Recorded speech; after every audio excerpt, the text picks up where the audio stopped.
Hello everyone, T-Players here. Hope you guys are doing well. And today I'm back with another brand new video. I will be showing you guys the easiest way to take down the Storm King alone. Now, fighting the Storm King is pretty much the end game in LEGO Fortnite Odyssey. And he could be found by upgrading your Storm base, which will then lead to you getting a new upgraded compass which will show where he is located in your map. Now there's a few things that you should keep in mind and be prepared with so that you don't mess up the fight. So to enter the Tempest Gateway, which will lead you to where he is, you need to have 10 Storm Eyes, which you can find by defeating the mobs that you come across inside the storm. So the first thing I would recommend you carry with yourself, and the most important thing, is a crossbow with the Rune of Destruction. The rest is up to you, but I would recommend you having a Rune of Damage, the Rune of Berserk, and the Rune of Durability if you want, or else you could just have any other rune of your choice. The next weapon I recommend you carry is a sword, also with the same runes, especially the Rune of Destruction.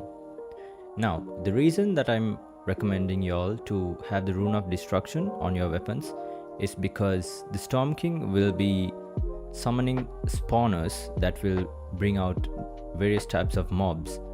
And with the Rune of Destruction on your weapon, you can pretty much one or two shot those spawners. Next is heals. Now when it comes to heals, I would recommend you definitely carrying with you the Stormfruit Nectar, which is the most OP healing this season, because like I mentioned in my previous video, it takes about 1 to 1.5 seconds to consume. You can keep your momentum while you consume it, and it gives you 4 hearts every time you consume one. Now in this video I have close to around 90 plus fruit nectars with me.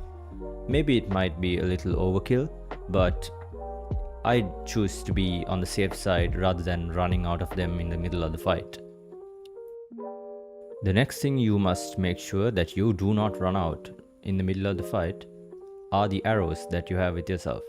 As you can see in this video at the beginning of it, I have over 500 arrows. Now this might be also again a little overkill, but I do not want to see myself running out of arrows and being helpless in the middle of the fight. Plus, it's not too hard to make this much of arrows. It only takes a bit of wood and feathers.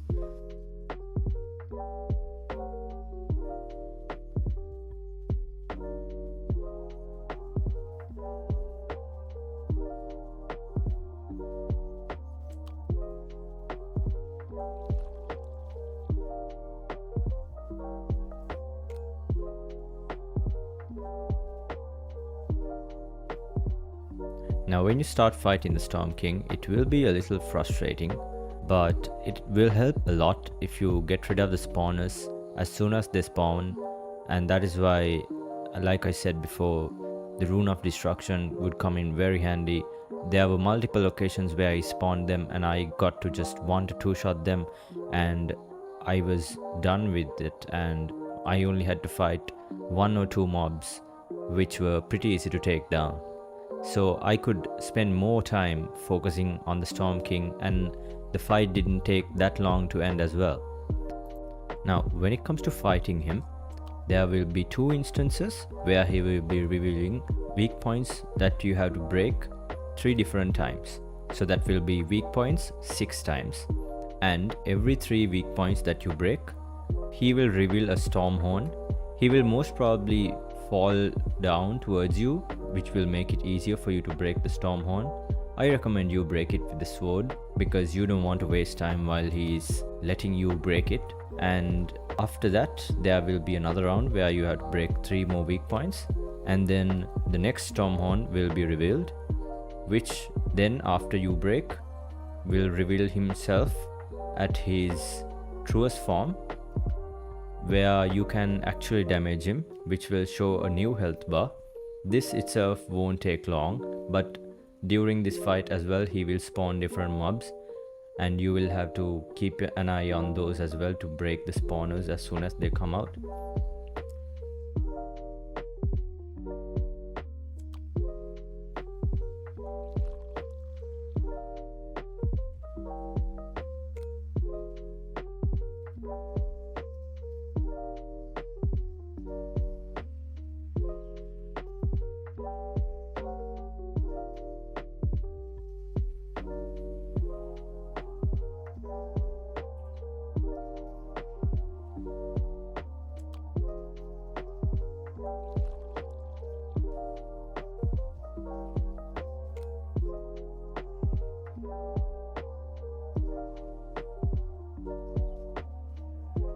And the other thing that I would like to mention is the laser beam he shoots at you.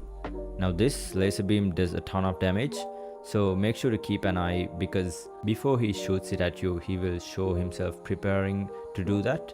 And this is when you make sure you dodge it, because the laser beam that he shoots will do a ton of damage, and if you are standing at the edge of the map, it will push you out and do additional damage as well. So if you are a little low on health, that could pretty much one-shot you if you are pushed out of the map. So make sure you avoid that, and always keep an eye on your health bar. Make sure you have enough ammo fruit nectars so that you can always regain health as soon as damage is done to you.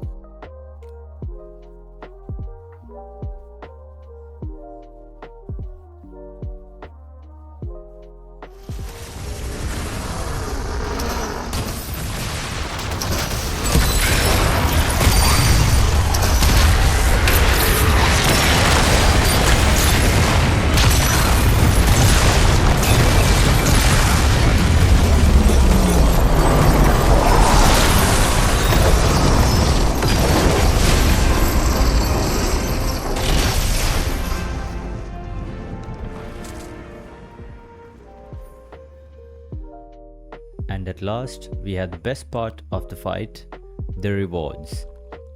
Now when it comes to the rewards, he drops 2 items which only can be obtained from him by far. He drops a Shatterhorn fragment, which will be used to make the legendary Storm Charm. He also drops his mythic Thunderclap blade, which is a pretty cool item in my opinion, as you can see in this video. Other than that, the rest of it is just random weapons and a bit of essence, which in my opinion is not that too OP.